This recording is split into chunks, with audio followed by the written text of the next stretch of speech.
Hey, welcome to the Breakaway Podcast. We hope you enjoyed the talks and stick around for more at the end.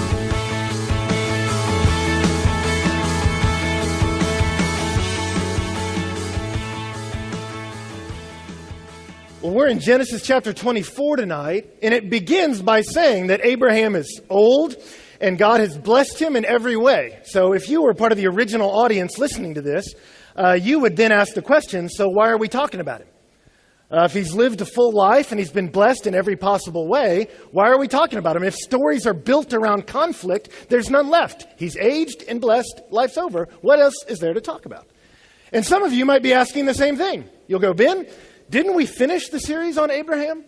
I think before spring break, you got us all the way to Jesus. Why are we still talking about Abraham? What is there left to discuss?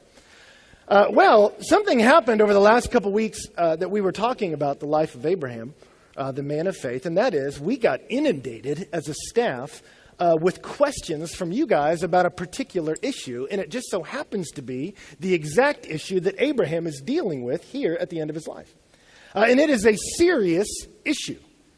And the author of this text shows us that it's a serious issue right at the outset in three ways. In verses 2 and 3, he wants to show us, hey, this is a major deal. And he does it, number one, by showing us that Abraham grabs a servant. And not just servant, it says he grabs the oldest of his household who had in charge of all that he owned. He says that Abraham didn't just grab a servant, he grabbed his most experienced guy and his most trustworthy guy. Abraham grabs his A-game dude and says, hey, I need to talk to you about something. And then he makes him swear by the name of Yahweh, the God of heaven and the God of earth. He says, I'm going to make you swear by the name of all that's holy to do what I'm about to tell you to do. And not only does he make him verbally swear, he makes him place his hand under his thigh. Which you go, what is that about? Well, it shows up a couple times in the book of Genesis, and as far as we know, it is an oath, and it's the most serious of oaths because to place your hand under your thigh, that is a euphemism, actually, for a man to take hold of another man's sexual organ. Adam Clarke, in his commentary, said it this way, and I love his wording. He says, he put his hand on the part that bore the mark of circumcision. All right? It's Adam's very appropriate way to speak of that. And you go, why on earth is that happening? And Ben, why did you tell me that? Well, for two reasons. Number one, it's just, again, showing you that whatever we're about to address, we haven't even talked about the topic yet, but whatever we're about to talk about is a very serious issue, all right?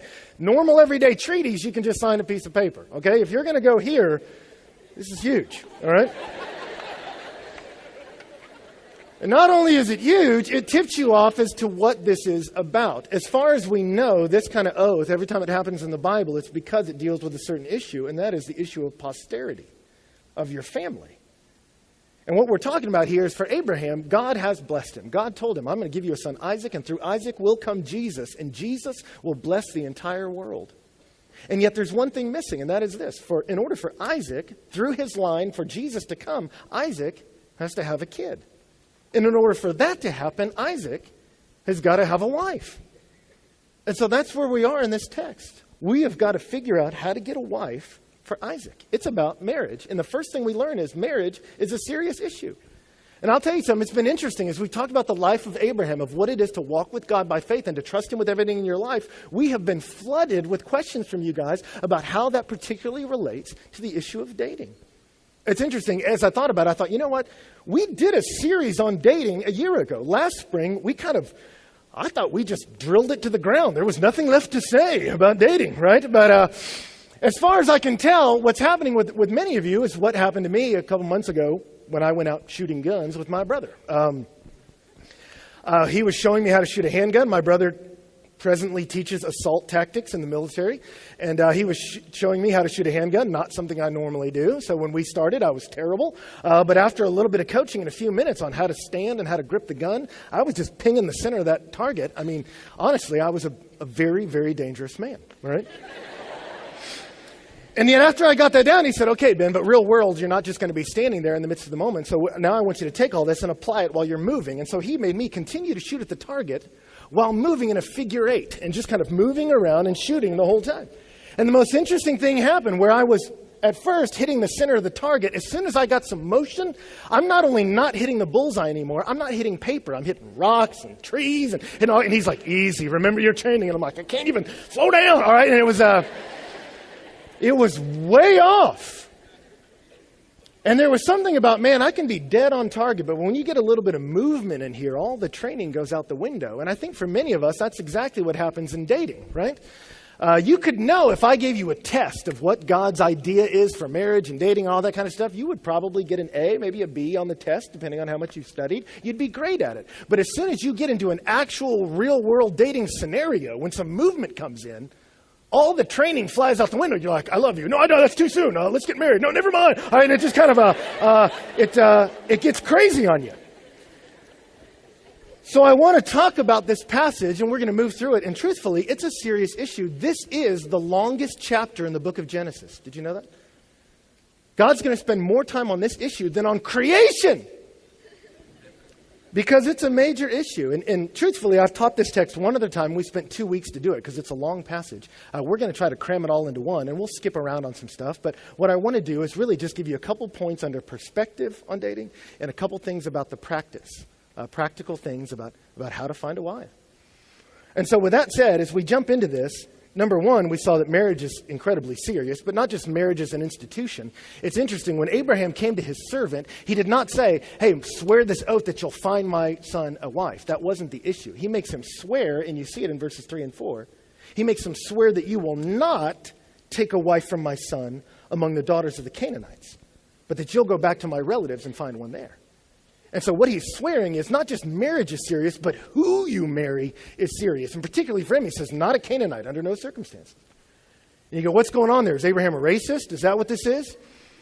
No. And truthfully, the Bible has nothing wrong with interracial marriage, all right? Moses did it. A number of people did. Ruth and Boaz, godly people marry across races. Fantastic. Go for it. The issue is not race. The issue is the Canaanites were a polytheistic culture that were sexually perverse, and it was messing up their kids.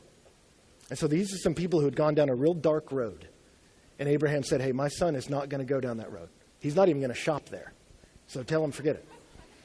And he says, so you go back to the old country and find a bride from there, which we're going to find out later. Among his relatives back 500 miles away, there is still a retention of a sense of who God is and a reverence for the deity. And so the first thing you see is, he says, when you find my son a wife, you make sure that she's a believer. That she's a believer. Tozer said it this way. He said the most important thing about a person is what they think about God. And it's true. Because who you think is running the universe and what you think is like will determine your values, what you think is important. And your values, what you think is important, will determine your goals, what you pursue as what is valuable. And your goals, what you pursue, will determine where you go. And so what someone thinks about God is the most important thing about them. It will determine what they value, what they seek, and where they end up. And so you want to make sure you marry somebody who's going the same direction. So he says, you marry a believer. 2 Corinthians 6:14 will say that to us. Don't be bound up with unbelievers, because what fellowship does light have with darkness? What agreement does the temple of God with the temple of idols? And you are the temple of God. That's what he says to believers. And so if you're not a Christian, don't you dare marry a Christian. They'll bore you to tears. And if you're a Christian, don't you dare marry a non-Christian, because you're going different directions. It's about allegiance and direction. And we did an illustration up here last year where I bound together a guy and a girl and said, when you get married, you bind yourself together. And so as you launch out, if you have different allegiances, one to God, one to not God, something else, then as you walk into this world, you're going different directions. And one of two things is going to happen. One of you is going to try to drag the other, and that's not going to be fun for anybody. Or you'll both stubbornly pursue your different directions, and it's the marriage bond that gets strained. And I've watched that happen to too many people where they decide, hey, we'll just figure it out after we get married, and you don't. And a lot of friends I know are already struggling. And I know too many people who've gotten divorced because they just wanted to get married so bad they were willing to adjust their priorities about it. And I got to tell you, that's not a good thing. And so you marry a believer, and not just a believer. It's interesting. The servant will ask a clarifying question. He says, okay, so I'm going to go back to the old country. It's 500 miles away. He says, I'm going to go back. And then he says in verse 5, suppose the woman's not willing to follow me to this land. Should I take your son back there to the land from where you came? He asks a good question. He says, if the girl's not willing to come, do I take the boy back? And you go, what kind of woman wouldn't want to come? Some of you might go, a prudent woman, right? I mean, some random guy wants to marry her from 500 miles away. I don't know him, right? But that's not really this issue. This is how marriages were arranged in that day. This was a normal kind of scenario, all right? This isn't some random dude just coming up with a ring. If some guy produces a ring tonight and asks you to marry him in the name of God, say no, all right?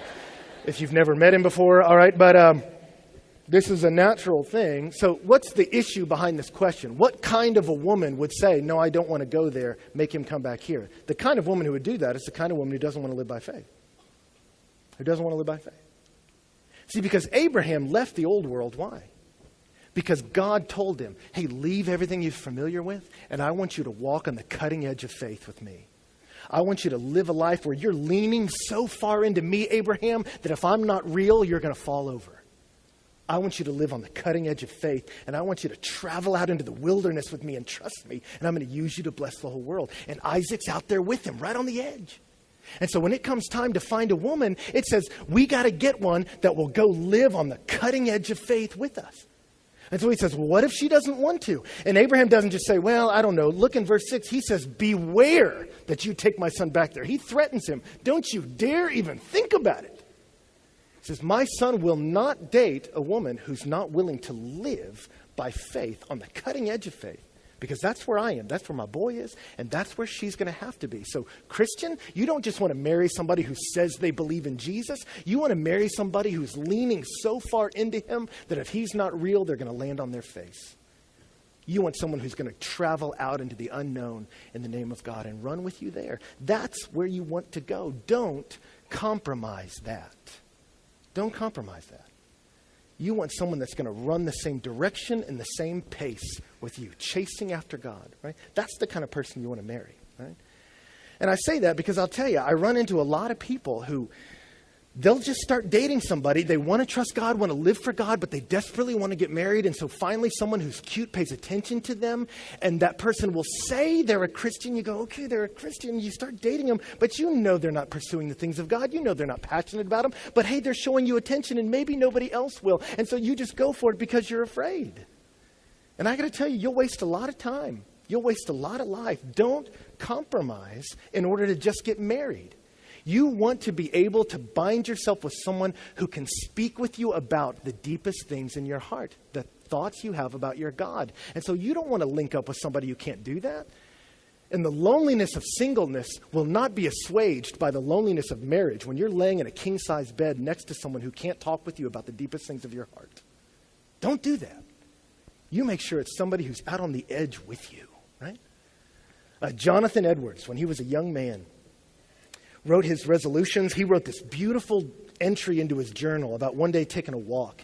And he says, as I was walking, I looked up into the sky and the clouds, and there came into my mind so sweet a sense of the glorious majesty and grace of God as I know not how to express. He was an odd little young man, but as he took a walk at age 19, he went out and he looked up into the heavens and he saw the majesty and the sweetness of God, and it captured him.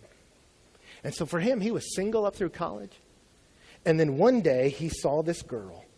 And Jonathan Edwards, who had written his resolutions by the age of 19, one of them being resolved, I will do whatever I think to be most to the glory of God and my own good profit and pleasure in the whole of my duration without any consideration of time, whether now or never many myriads of ages hence. This guy who said, I'm pursuing the passionate pursuit of God with my whole life at age 19. He sees a girl. And he writes on the front page of his Greek grammar. It gives you a little window into what kind of guy he was like. They say there's a young lady in New Haven who is so loved of that great being who made and rules the world that there are certain seasons in which this great being in some way or other invisible comes to her and fills her mind with exceedingly sweet delight, and that she hardly cares for anything except to meditate upon him. She loves to be alone walking in the fields and the groves and seems to have someone invisible always conversing with her. And he said, that's her. He wanted to marry a girl that would be out in the fields with God, just like him. And that's what you want. That's what you need to wait for. And God can do that. My sister had a passion for missions in third world countries, and God brought her a husband who's a doctor who has a passion for missions in third world countries. Off you go, kids. All right.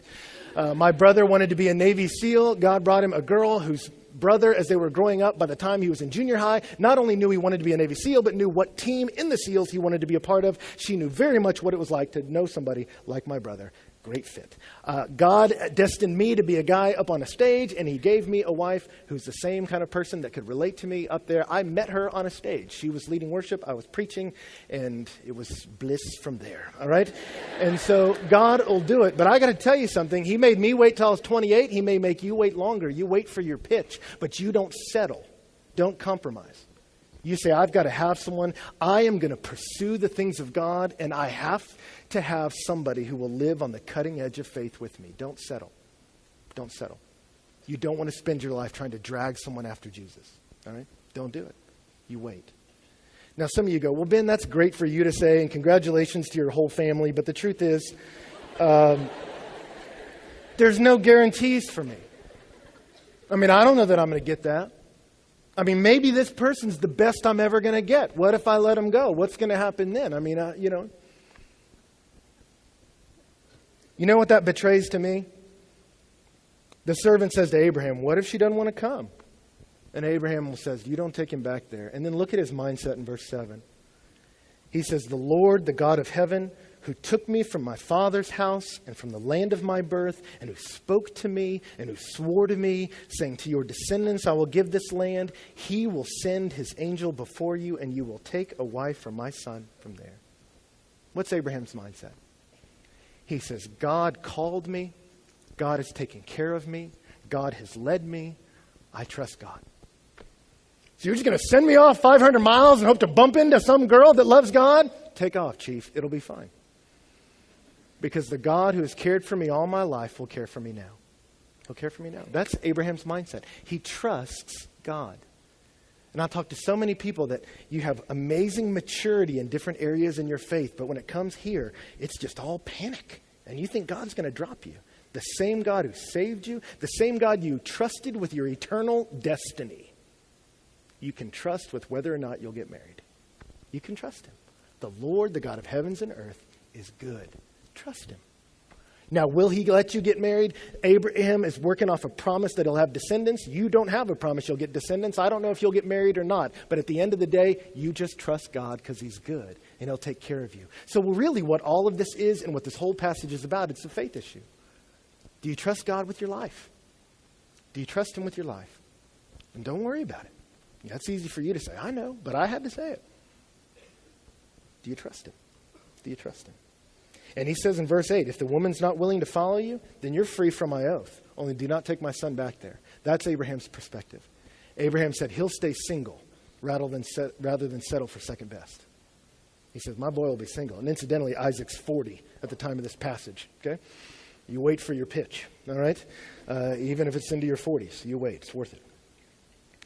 And so that's the perspective. I'm going to walk with God, and I'm not going to settle for anything less than someone who will walk with me out onto the cutting edge of faith. That's the perspective, because I trust God.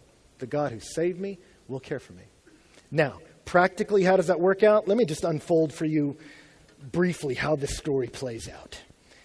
It says in verse 9, so the servant placed his hand under the thigh of Abraham, his master, and swore to him concerning this matter. Then the servant took 10 camels from the camels of his master and set out with a variety of good things of his master in his hand. And he arose and went to Mesopotamia to the city of Nahor. Now we're past the perspective. Let me just give you a couple practical things about practice. The first two we run into here. When you're going to date somebody, two things right here. Number one, it was a communal process. If you notice, it's not even Isaac that's going, all right? It's the servant going. And so when you're dating, I think you need godly people in the mix, all right? Now, that doesn't mean communal. I don't mean have everybody give their voice into it. I think a lot of advice people give on dating is terrible.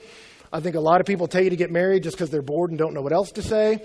And so my personal view is you don't need to let everybody into your dating experience when you're dating somebody, but you need a couple godly, wise people who know you to speak into that experience. When I dated Donna, we kind of secret dated for a little while, not because I was ashamed of her, but because there was a lot of people who knew me, and I just didn't want them. For me, a dating relationship is like a little flower growing, and I didn't want hundreds of hands going, let's try to make it grow faster. And it's just like, no, everybody, don't touch, back, stop. But I had a couple godly friends who were wise, who could speak into it. And Isaac's got his godly father and this godly servant. He has wise people speaking into the process. And you want that. So some of you, if you're just trying to get married or trying to date because you're lonely, forget it. You go get in a small group and find some Christian friends and learn how to love a brother and a sister and some older people. And then when God lets you date somebody, you'll have a healthy community to bring them into and let them walk with you as you analyze whether or not this is the right person.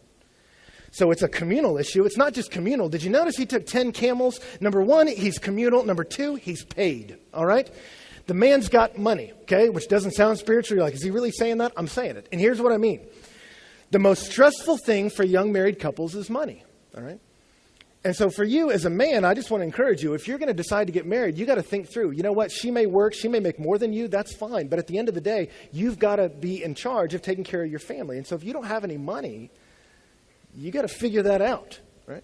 We'll just live on love. False.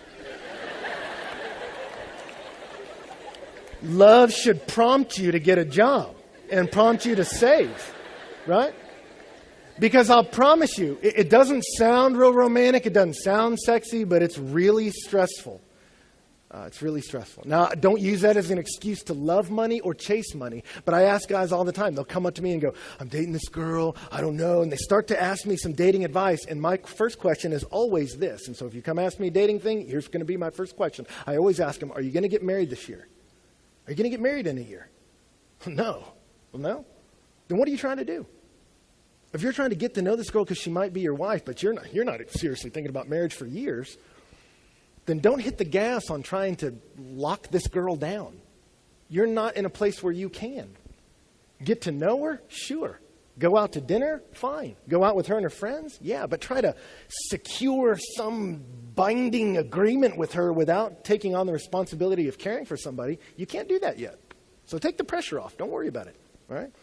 But if you want to get married, you need to think about, can I take care of her? Can I take care of her? You don't have to be rich. I'm not saying that. And you certainly don't want to chase money. But when you are ready to get married, you got to think about, can I care for him? And I've watched a lot of young guys. I counseled a couple that got married in college. And I'll tell you, he came to me and said, I want to marry this girl. And I said, can you afford it? And he was like, I don't know. And I said, well, you need to figure that out. Sit down with your dad, get a budget, read some books, and figure it out. And he did the numbers, worked on it, and figured out he can. And so he presented that to her father. And I got to tell you something. There's nothing more godly or kind that you can do to a father than come to him and ask for his daughter's hand in marriage and then promise him, you're going to take care of her. You're going to take care of her. All right? I don't have any kids, but if I have a daughter and some young guy comes to me and says, we'll live off love, I'm going to smack him around. All right? But if he says, I love her and I'm going to care for her and then shows me some financial statements that back that up, it'll be all right. So he's got 10 camels with him on the way to Nahor. Now, when he shows up there, it says in verse 11 that the camels knelt down outside the city by the well of water at evening time, the time when the women go out to draw water. So this servant's smart. He needs to find a girl. He's going where the girls are. He's a sharp guy, okay? But he's not just going where the girls are. Look at what kind of woman he's going for. He's going for the kind of woman who would go out to draw water. What kind of woman do you want, gentlemen? The kind who are willing to work. All through the Bible, when you see a godly woman, it's a woman who's not afraid to work. Moses' wife was a shepherdess. Song of Solomon, she was working in the vineyards. Ruth was gleaning in the fields. Proverbs 31. Which all you girls are like, all right, if you're a Christian girl, you're like, don't Proverbs 31 me. It says she girds herself with strength and makes herself strong. This Proverbs 31 girl, you look at her. She's clothing her family. She's conducting business transactions. She's dealing in real estate. She's investing and she's serving the needy. This is a woman who's not afraid to work. Now, I'm not saying, so go get your master's and take over the company. I don't care if you're working at home or if you just want to be a teacher or just want to be a stay-at-home mom. That's wonderful. I'm saying the kind of woman that he's going for is one who's not afraid to get her hands dirty. One who says, I'm not going to sit back and wait for everyone to meet my needs. It's someone who says, you know what? I'm going to go out there and serve. I'm going to work to bless people. I'm going to work to take care of myself and my family. I'm going to work. Which I got to tell you something. My personal opinion is this. I think your singleness is for two reasons. One, biblically, Corinthians says your singleness is to secure an undistracted devotion to the Lord. So if your singleness isn't about securing an undistracted devotion to the Lord, you're doing it wrong. And so that's what singleness is meant for. And I think part of that process is God uses that pursuit to shape you as a person. So for me personally, when people say, how do I start dating? How do I date in this way? I go, don't panic about dating. You say, if God's made me single, you may meet someone you're attracted to, take them on a date, go for it. But you say, the trajectory of my singleness will be to get to know God and let him improve me so that I'll be the kind of person who's ready to be married. And so you just embrace singleness to let it develop you as a human being, all right? This may come off wrong, but I just want to say it. I don't think you want to be the person that when you finally meet the one that you go, you know what? I did a lot of shopping for you. I mean, I dated and dated and dated. I don't think you want to say that. You know what I mean? My wife and I watched The Princess and the Frog last night, right? And little Disney movie. And the guy says that. He wants to propose to this girl, and he starts his proposal by going, I have dated thousands of women, all right? And then he's like, 2, 3, forget that part, forget it, all right? And because you realize it doesn't play well, all right? I don't think you want to use your singleness to try to date thousands of people. You use your singleness to just become a better person. Learn how to love and serve people. Get involved at your church in serving people. Find out what it is to serve older people and serve younger and learn how to relate to brothers and sisters in the Lord and develop as a human being. And use your singleness for that, I think. Now, I'm not anti-dating. Go on a date, go for it. But I'm just saying, as the general trajectory of your singleness, embrace it. It's a time to just develop as a person, and don't be afraid to get out there and work.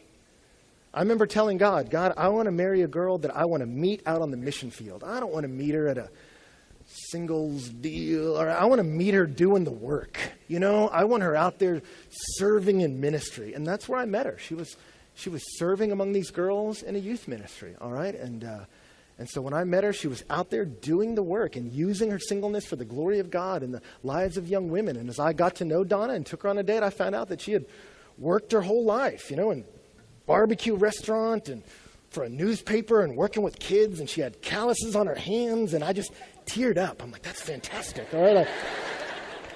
You want to work her. All right. We'll move quickly through the rest. When he gets there, I love this about the servant. Verse 12, he says, O Lord God of my master Abraham, please grant me success and show loving kindness to my master Abraham. He's going to use the word loving kindness twice. It's the word hesed. It's the theme of your Bible. Hesed is the covenantal love of God. And so he doesn't just say, God, help. He just says, God, I'm trusting you to be true to the covenant with Abraham. It's a prayer of faith. He just says, you know what, God? I want to invite you into this process. And I got to tell you, I pray that prayer all the time with any part of my life. Whenever I feel myself being stressed, I stop and I go, God, I want to invite you into this moment. And I want to acknowledge I'm yours.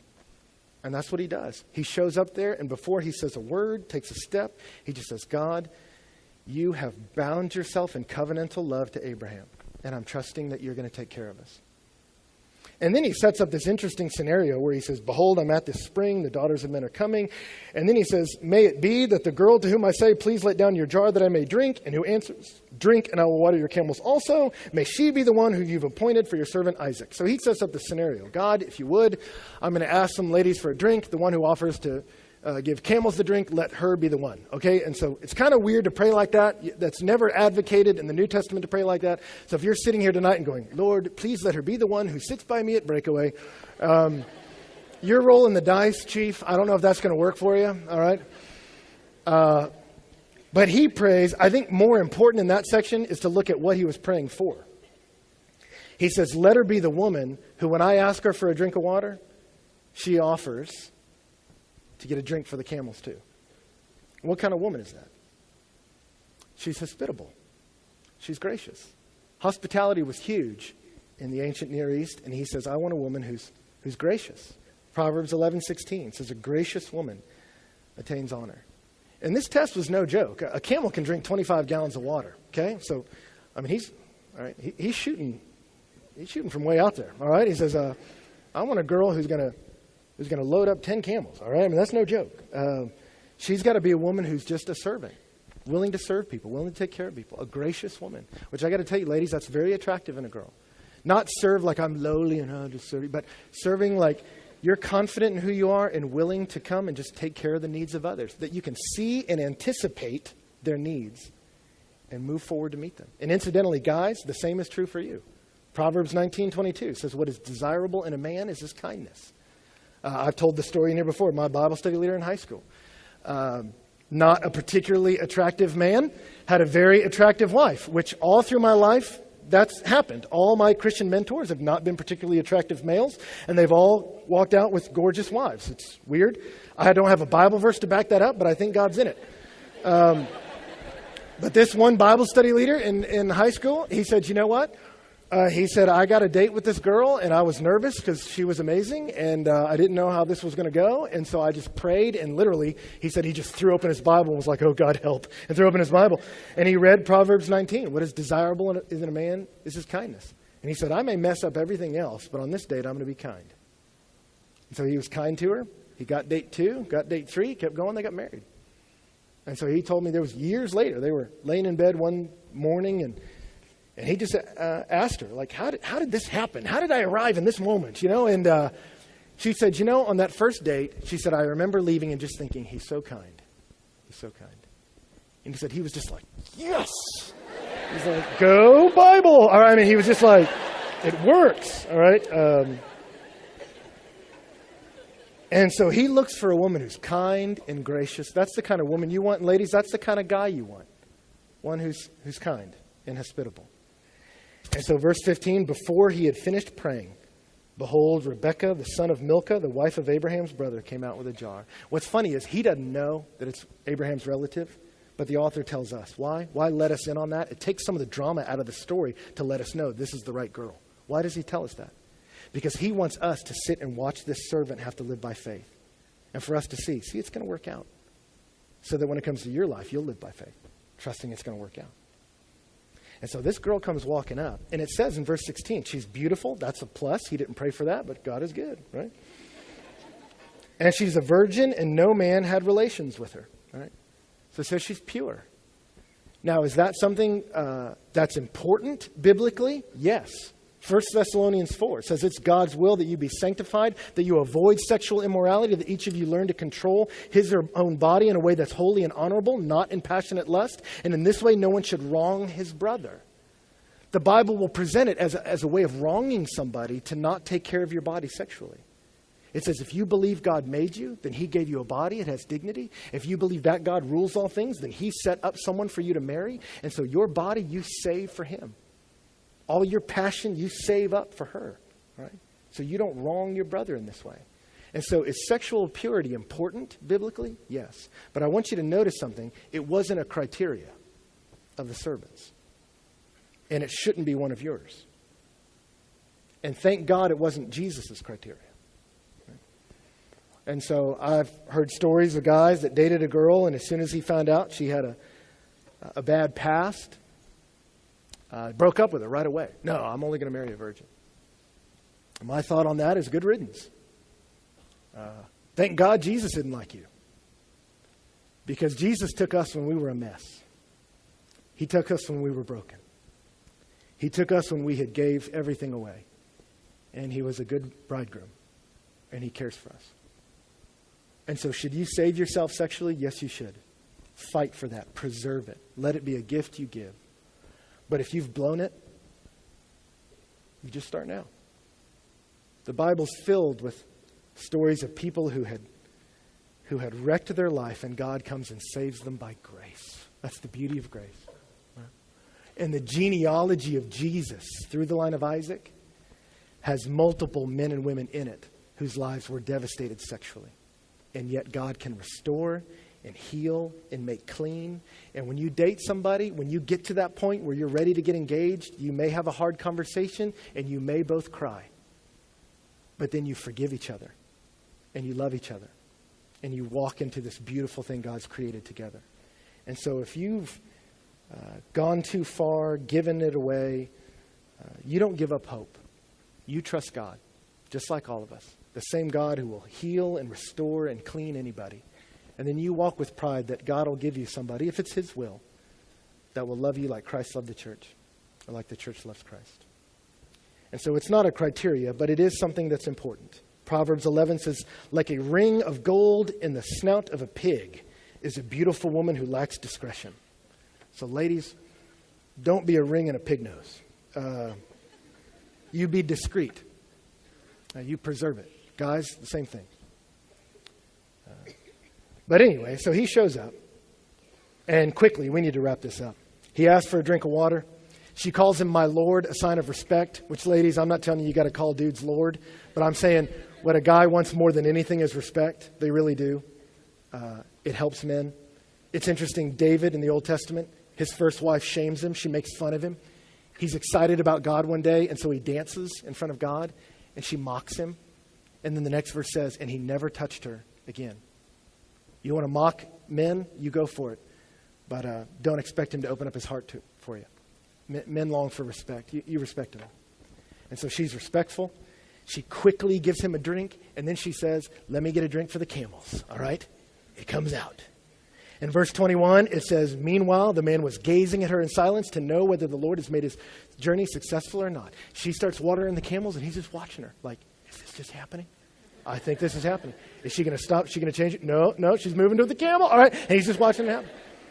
Which personally, I think that's a big part of meeting somebody. I think you watch them. You just watch their life. We used to have parties at my house in college, and these cute girls would come, and the vultures would circle. I mean, all these guys. And the funny thing is, they'd be dudes I know, dudes I would listen to talk every day, but suddenly they get around these cute young Christian girls, and they're like, well, you know, it says in Habakkuk, and they just start like trying to talk Bible talk. And I'm like, you don't have a clue what you're talking about. You never talk about God. You don't care about the things of God. But if she's cute, you're like, hallelujah, praise the Lord, Yahweh, gracious. You're just coming up with stuff. And so conversation one, you're not going to know. You got to sit back and watch. And guys, the same way. Anybody can fool some people some of the time, but you can't fool all the people all the time. So you just watch them. You just wait. Don't rush into forever. All right? You watch him. And so he watches. Charm is deceitful and beauty is vain. But the woman who fears the Lord is to be praised. And so you don't get fooled by charm. You wait and see. Do they really love God? Let me watch them. Let me watch them work. And so he watches. Finally, in verse 23, he says, whose daughter are you? Is there a place to lodge at your house? And she says, I'm the daughter of Bethuel, son of Milcah, the born of Nahor. And so when he hears Nahor, he realizes that's Abraham's brother. That's the relatives. That was the last piece I was looking for. And so in verse 26, it says, the man bowed low and worshiped the Lord. I don't know if that freaked her out, because she doesn't quite know what's going on. All she knows, she was watering camels. And he goes, who are you related to? Nahor. And the guy just drops a knee and starts worshiping. I'm sure she was like... But let me tell you something. That's how you want to get married. That's how you want to get married. You want the story of how you met that person and how you got to know them to be a story of worship. You want it to be a miracle. You want it to be the kind of thing that when you look at your marriage, you go, this could only be the work of God, right? I remember I had a friend in college. He got a date with this girl, ended up marrying this girl. It's a glorious thing. And I remember he came to us and he said, I'm so nervous about this. And he says, you know how nervous I am? And he goes, I feel like, and then he dropped into a batter's stance and he goes, now batting out of his league, Jinx Curry. All right. And we all laughed at that. And then one of my friends just said the most brilliant thing to him. He said, well, bro, he said, isn't that how you want it?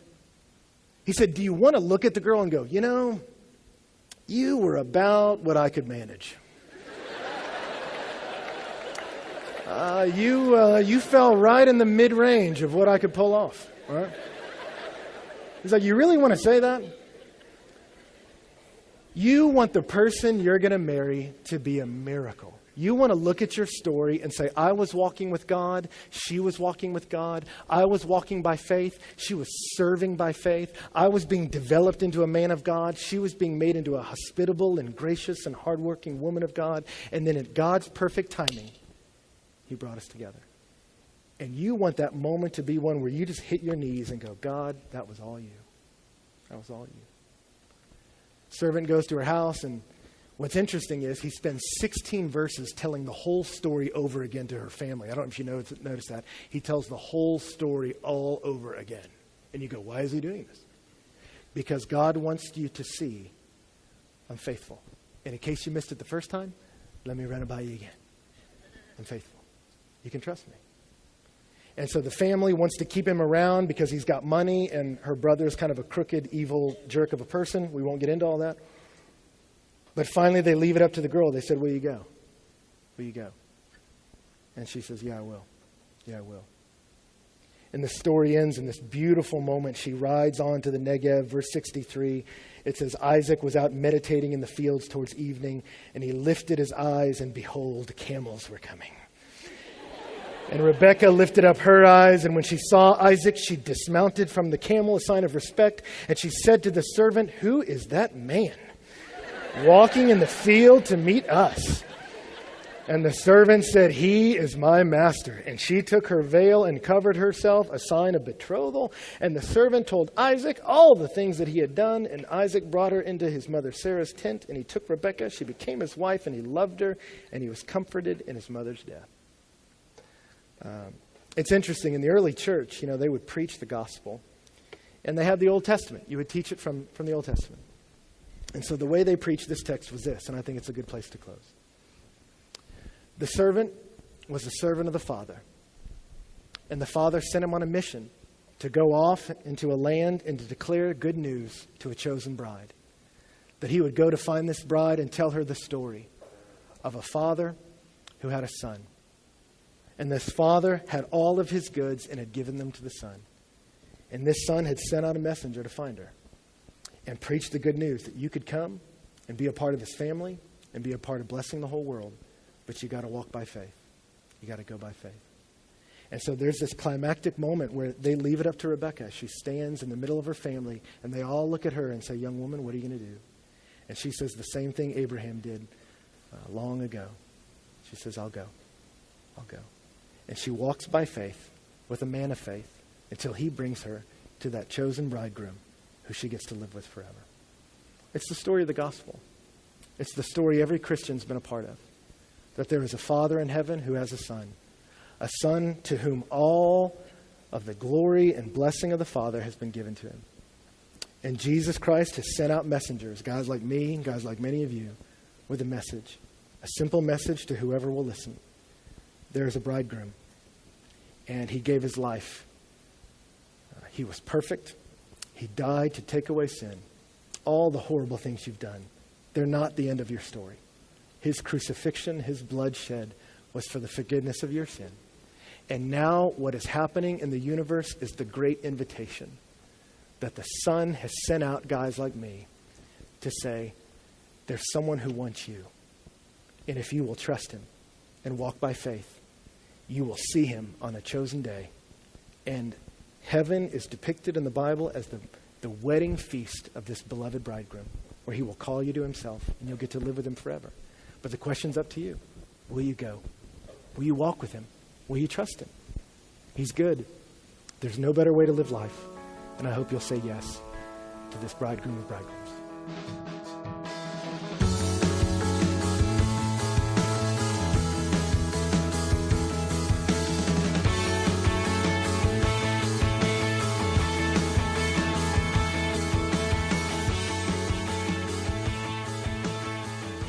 Well, we're here at the Breakaway office after a breakaway last night in Reed Arena, and Ben, we kind of basically wrapped up the life of Abraham when we thought we were already wrapped up with it, dude.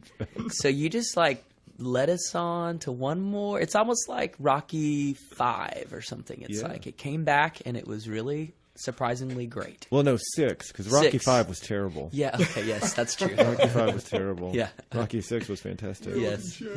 And we've also got, for those of you listening, in our studio today, which is basically our little breakaway office here, we've got some special guests. You might have already heard them laughing in the distance. Yo, breakaway. It's not Rocky, I promise. Sylvester Stallone is not with us today, but we do have Jeff Johnson. Hey, guys. And Wes is here as well. And so this is half of the Jeff Johnson band sitting here with us today. So welcome to the podcast. Thanks, guys. Yeah. Glad that you're here. Good to be here. But we thought, Ben, after last night was, good night, great, I think very relevant topic to our crowd that was there, a bunch of college students back from spring break. Some of them may have broken up with someone over spring break, or started dating someone over spring break, or thought, I really would like to start dating someone. And so your talk probably was very relevant. Timely. Yeah. Sure. I did actually wonder how many people showed up last night with the potential person they were wanting to date, not knowing what you were going to talk about. You're right. And then, boom, the hammer drops. And they're sitting there wondering what is going on. Yeah, I think typically in that scenario, like people either love you or hate you as soon as the topic comes up. Yeah, and if they brought someone, it's probably like, oh my God. Do I tell them I didn't know? Oh, but then that'll make it seem, oh my gosh. Yeah. Drama. So I'm sure there's a lot of that going on, but it was really, all joking aside, like just a very practical and just a biblical look at what does it mean to, be in a relationship with someone and go about pursuing someone and all of that. So it was just, very helpful. I felt like just sitting there listening to it, and I'm not in college, but I definitely, was taking notes. Thought it was a really good talk. Well, it's we had to hit the gas to go through it, but it's a beautiful story. And so even if people would go back and sit and read through it, I mean, it really is just lovely how they play it out too. It's, and so I was glad we got to do it, Well, cool. Well, I know you guys, both Jeff and Wes. Wes, you're married. Jeff, you're not married. So, girls are not crying at the moment. But, but from your perspective and just listening to the talk and knowing, past experiences of either dating or, getting engaged and married, how did that hit you guys? How did it land for y'all, Well, you were saying you're taking notes. I'm married and I was taking notes, and I leaned over to Chris, our other guitar player, last night saying, man, I wish I could have heard this, years ago. But a couple of things I thought of that were so encouraging to me back then, and I pray are encouraging to others right now, were I was in a handful of bad relationships, but I was finally to the point where I was talking. I got some great godly advice from a dear friend, and I was just like, I don't know, I want to find a wife. I don't know what to do, and I just was worrying about it. And he said, well, and it was so simple. He said, the good thing about being a Christian is you don't have to worry about it. And that started the change in me. And I admitted to God, I said, God, and since then I've admitted this on every aspect of my life, but I said, I am a fool in the ways of women and relationships. I am. And it was at that moment that he took over. I gave it to him, however you want to look at it. And then in the most inconvenient time, I met Amanda. Meaning I was just moving on with my life and everything. And he did it. And I say that because it wasn't me. God introduced us together, the most amazing, beautiful woman. And since then, it's just been amazing. So my advice that was given to me and God has shown me is what you preached on, faith in God, and let him lead and go with it. But that's what was on my mind. I thought I'd share it. That's cool, man. And now you have two beautiful boys. Yeah, Eli and Judah. Super cool. Yes, it's beautiful. I just from, I guess, single perspective, it was just everything that Ben talked on last night too was so encouraging, I think, and hopefully to anybody that's listening that is single and that was there, just to remember that your singleness is to push you closer to the Lord. I mean, if you're not doing that when you're single, then I mean, when you bring someone else into your life, then how can you expect to lead them well? And that whole issue of, are you pushing towards the Lord, like even outside the relationship, and that was so encouraging for me, being, just hearing that again and knowing that's what God's been doing in me, pushing me towards him and this singleness. And when you do put your trust in the Lord, you don't worry. It's not going to, you're pursuing him, and someone out there is pursuing him, and then you meet at the top of the triangle, which is him. And exactly. And so I think it's very encouraging to hear that as a single person, and to know that God's in control of every aspect of your life. Like you said, sometimes everybody you can trust him with so many different areas, and then this one thing you're just like, oh, I'm just going to try, so I'm going to date this person, try everything. But if you really trust him with it, you don't have to go out there and seek it. It'll just land in your lap because he's got your best interest at hand. Yeah. So, right on. And I would just add to that, just from what we just said, that again, the point of it is drawing us near to God. And so it doesn't mean draw to God to get married. It's drawing to God for him to do with my life as he wants to. It could mean singleness for forever. So, I mean, but again, the point is to draw to God. So. Yeah. Totally. Thanks for sharing that, you That's guys. good. Ben, I know you were saying before we kind of started this podcast that, the narrator of the story, and kind of like scripturally, we get a good view of the whole thing. We're not in the story going, who is Rebecca? Like, we know, and so what does that have to do with really anything? I mean, why would we know what's going on here? Yeah, I think it's cool, and we didn't really get to talk about it a ton, but the perspective in the text is really different. I mean, you're put in this position that's honestly kind of weird narratively, that he gives you all the answers ahead of time in terms of, the servant launches out on a journey and he doesn't really know how it's going to shake down. And he shows up and he prays this prayer of, okay, God, I'm at this well. Please let her offer water to my camels. And then we find out he doesn't. The text tells us while he's still praying, up walks Rebecca, the daughter of Nahor. Like, he tells us this is the right girl. But the servant doesn't know that. And he goes through several verses not knowing that, and he has to watch and see and wait, and it's much later that he sees that God's provided. And so it's funny because it's like all that narrative tension, of like, is this her, this not, is kind of spoiled for us. Like, we already know. We're like, oh, yeah, that's her. It's already her. And so you go, why did the narrator do that? Why did he let us in on it? And you realize as you read through the whole text, he's been doing that the whole time. He lets you in on this stuff. And it's to put you in this position where you're kind of looking down on the story and you go, yeah, God's already provided. But you're watching someone who doesn't know that. And you're seeing, how does he respond when he doesn't know? And you're seeing he prays. He relies on the covenantal love of God.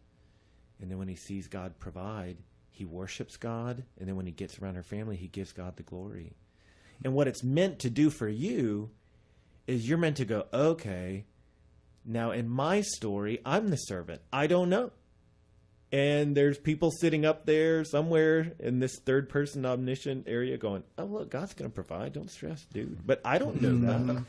But I'm supposed to look at how the servant lived his life and go, that's what a godly person does, is they go, okay, I don't know the answer, but I do know there's a sovereign Lord over all this. And so I pray, I trust, and then I worship and proclaim. And so it's kind of cool the way it lays out. So just knowing you pretty well and getting to see your relationship with Donna and hearing, I wasn't around when you guys met and were doing the whole dating thing. But I can tell that, what you were doing during that time with Donna hasn't changed even now. Like, you still, to me, are someone who is very prayerful, and very much a person who is wanting to wait on God and seek God for everything in your life. So it's not just like you compartmentalize your dating world and that's what motivates you to pray extra hard and have, all this extra amount of like trust and faith in God. Yeah. It's very much a daily rhythm and God building that in you. And I think he uses dating and relationships to build things in us, that carry out in every area of our life, not just the area of dating. And I love how that was the focus of the talk last night, was faith in God, not dating. Totally. Yeah, I was just going to say that very thing. It really wasn't at the end of the day about dating. It's about, do you trust God or not? How big is your God? And do you believe him? And will you walk with him? Because then you get to see him provide. And when you do, you worship and there's joy.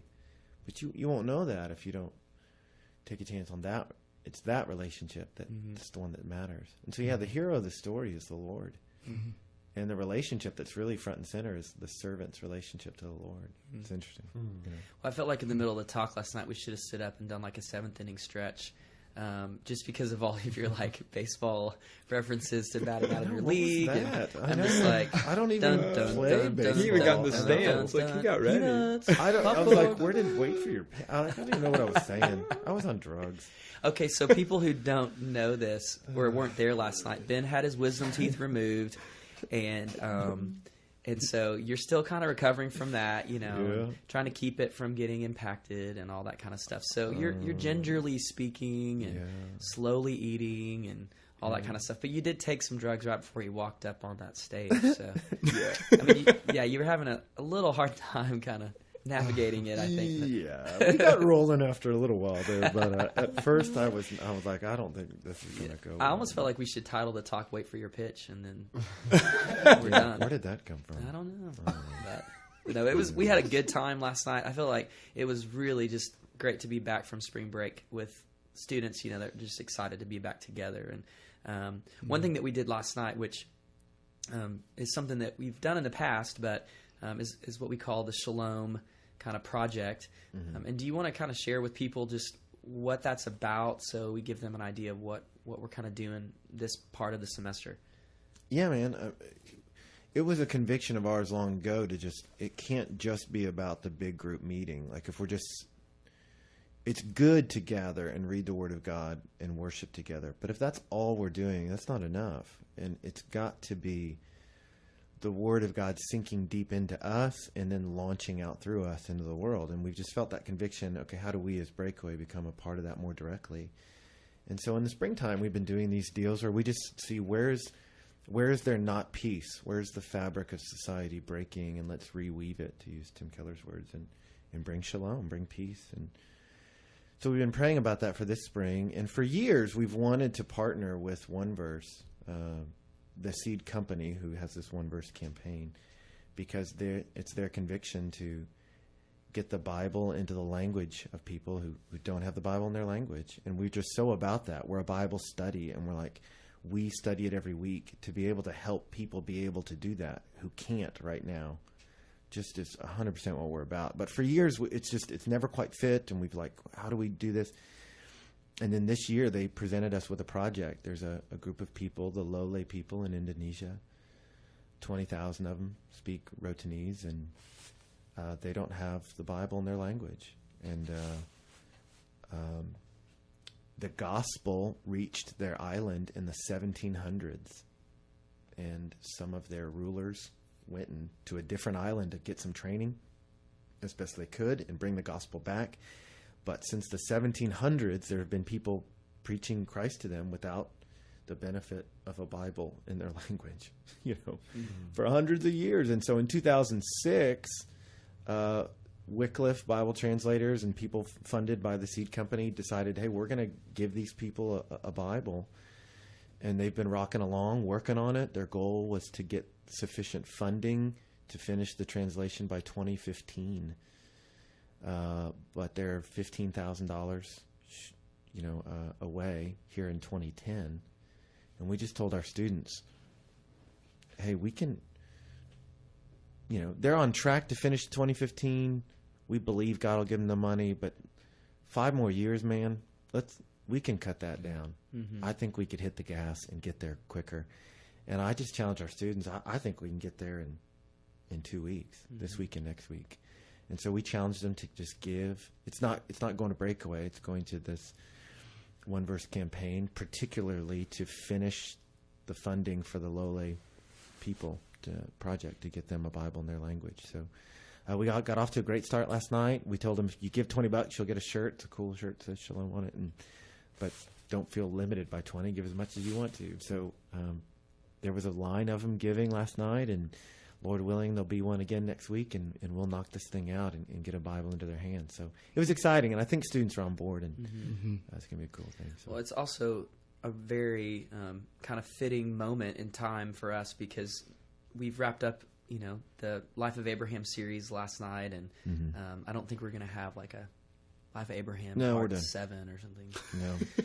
Thank you. No. But we are going to turn kind of a new direction next week, Yep. and focus more on the Bible, which is very cool because we're trying to provide a Bible for some people in, Indonesia. Yeah, I think that'll fit.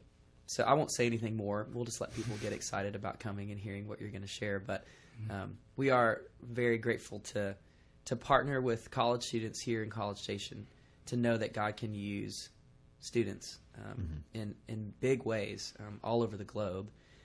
And so this is just one little small ministry here in College Station. But God can do big things with people that have faith in Him and Totally. want to see Him, do what He does.